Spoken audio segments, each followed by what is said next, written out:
right, folks, how you doing? Back on the Bossman Show, going up to the American East Conference. We got Grant Billmeier here on the Bossman Show in New Jersey. Institute of Technology Highlanders. We're here on the Bossman Show, doing big things. New head coach there, Coach Grant. How you doing, brother? How things up there in Newark, man?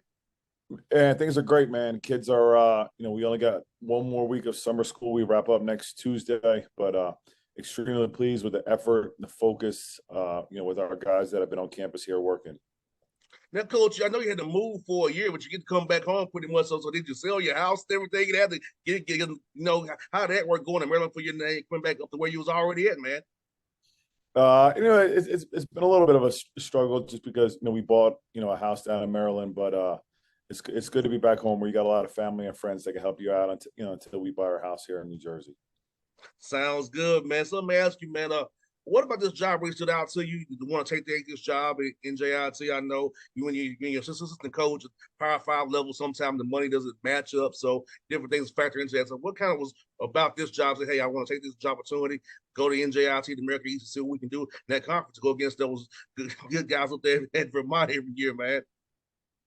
You know what, man? There's only 300 some head coaching jobs. So to get one and to get one in a place that you love living, at a place that's on the rise, that has unbelievable facilities.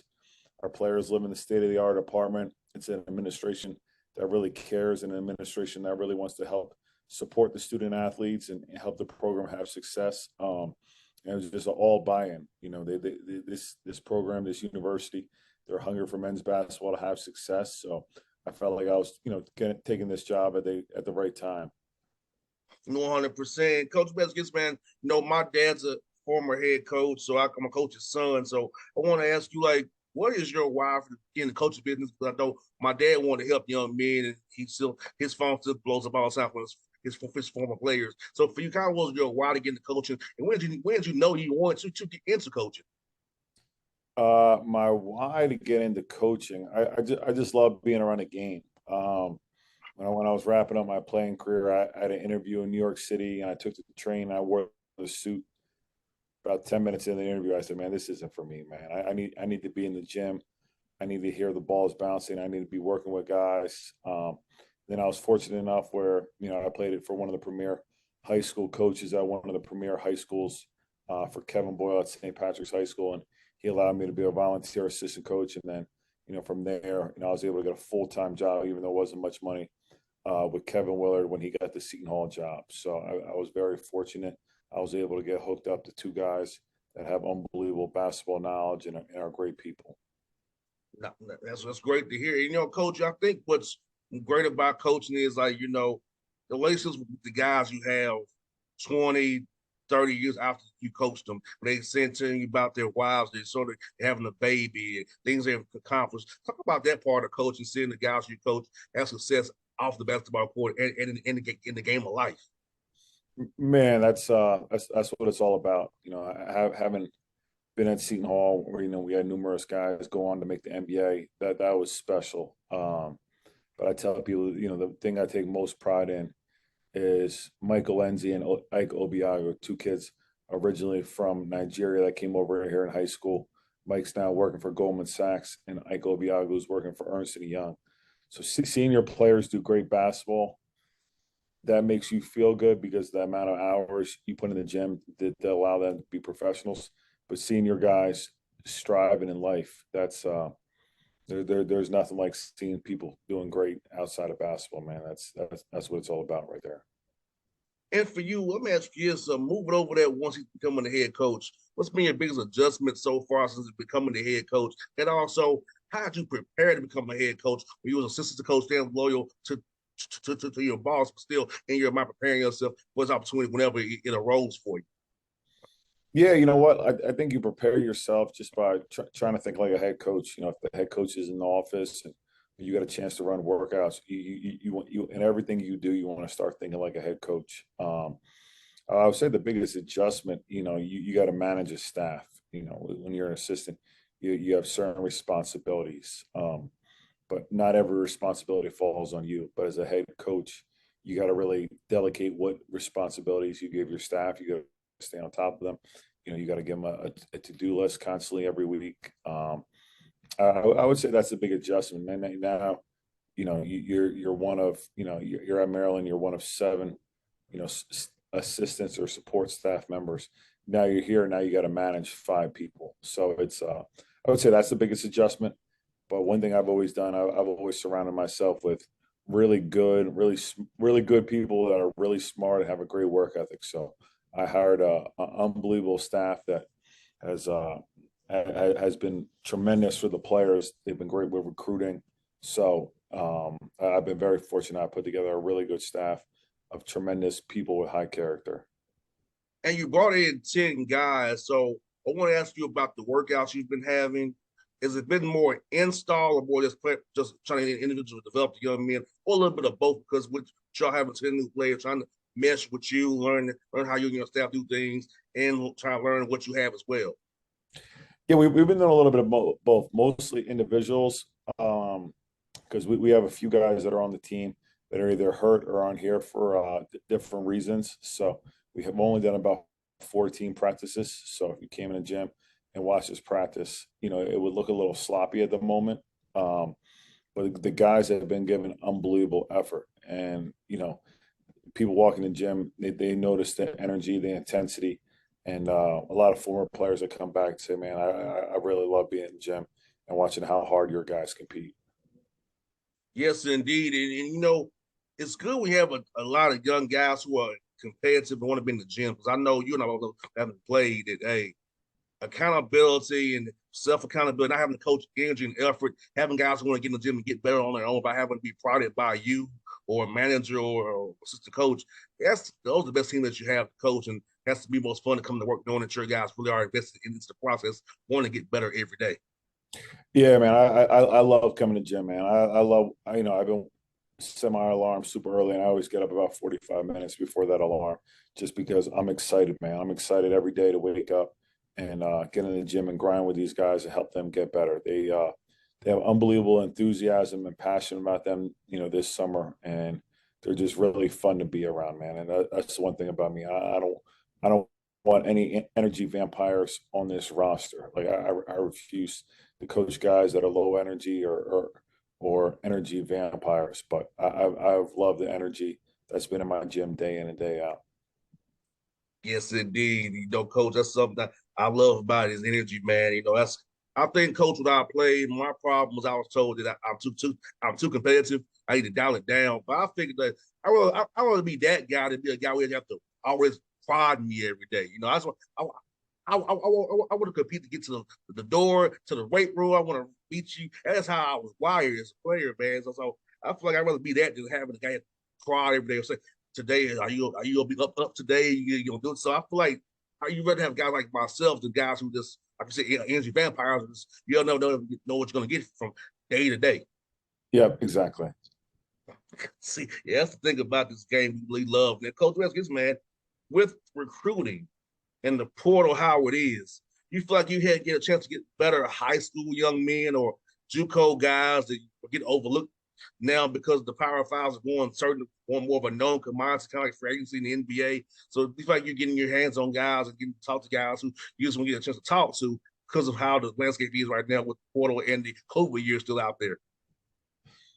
Yeah, what, like recruiting is definitely tricky. And with me, it's like you got to do a ton of research on the kids that you bring in your program, because once you have them, they're yours for good. So I kind of try to do a little bit of everything, but I found there was a lot of really good high school kids available. So I try to make sure we got a good long term investment. I brought in two grad transfers from Manhattan College, but the rest have been high school kids. Grad transfers might be able to give you a little bit more this year. This isn't a 1 year thing for me coming to NJIT. This is a long term thing. And if I can build these freshmen up, and by the time they're juniors, I think they could be really good. 100%. And you're a conference, the American East. And with you being in that area, you probably watched some of the teams that played when you was a Seton Hall in Maryland.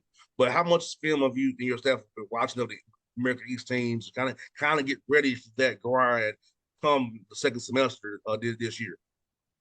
I watched a ton of film. I probably watched 12, 12 games of NJIT last year. Got a few more games to go here in the summer, just to get a feel for the coaches. With our league going back to Thursday, Saturday, just so when we play teams on that Saturday, I have a good idea of the system they run, what they do defensively. Just a few different things to kind of just get me ahead of the game. So when I play them, it's not my first time seeing a coach and seeing what they have to offer. And non-conference wise, coach, have you been getting a lot of calls this because they want to play you, and wants to buy you? So how was it been trying to make a schedule out, or was it kind of already done for you? So the Miami game, which is opening night, that was done, and the Wake Forest game was in December 9th. That was done. That was done by the previous regime. But I schedule a lot of the games. Everyone in the country wants to play us. They see that we didn't win a whole lot of games last year, and some of the guys that had good years last year, they're no longer part of the program. So a lot of people have been hungry to play us, and I just hope when I go into year 3 or year 4, that's not the case. I hope I'm sitting here saying, man, no one wants to play us, and I'm frustrated about that, as opposed to everyone in the country wants to play you, because they look at the program and think, all right, yeah, that's going to be a win right there. Yeah, man. Yeah, you definitely want to have the issue of can't get in games versus getting any game you want. So Yeah, exactly. that's Even if definitely someone that. comes up to me on the road, hey, coach, I heard you got open. You guys want to play? Like, no, I don't. Yeah, man. Yeah, what's funny? I was at Lake Point, and I was at the Peace Jam, and I was at Rock Hill. I was hearing a lot about scheduling talk, and people need a game here and there, trying to kind of do some, some talking. I was like, man, I just shaking my head because I could tell what was going on. It's like, man, it's crazy. I know recruiting and scheduling gives you guys the biggest headaches in the world. I don't envy you one bit for it. Now, Coach, I got few more for you, man. So if you could, man, tell us about the pillars of your program for a young man listening to this interview here in Atlanta and beyond who wants to come up there and maybe interest in NJIT. What are you looking for in a player, and what are the pillars of your program? First and foremost, they got to love the game of basketball. I love the game of basketball. I love being in the gym with my guys. I want guys that want to play professional basketball and guys that want to be pushed to play at that level. Now, I love guys that are skilled, and guys that are tough. Guys that when you're on the road, guys that aren't going to back down, and guys that are going to compete for you every single night. Sorry, this light in my office goes out from time to time. Oh, you're fine, Coach. You're good, man. There we go. Oh, you're good, man. Live video. Hey, it's happened before. Just can't believe it's the first time it's happened. And the last word for you, Coach, is, man, and talk to a young man about being in Newark and the New Jersey area, the tri-state area, about how going to school to NJIT, good education, and being in the network and internships and get great jobs because of the area you're in, how New York's a big hub of the United States, and that degree in NJIT, very great degree to get somewhere in the tech world, which is booming right now.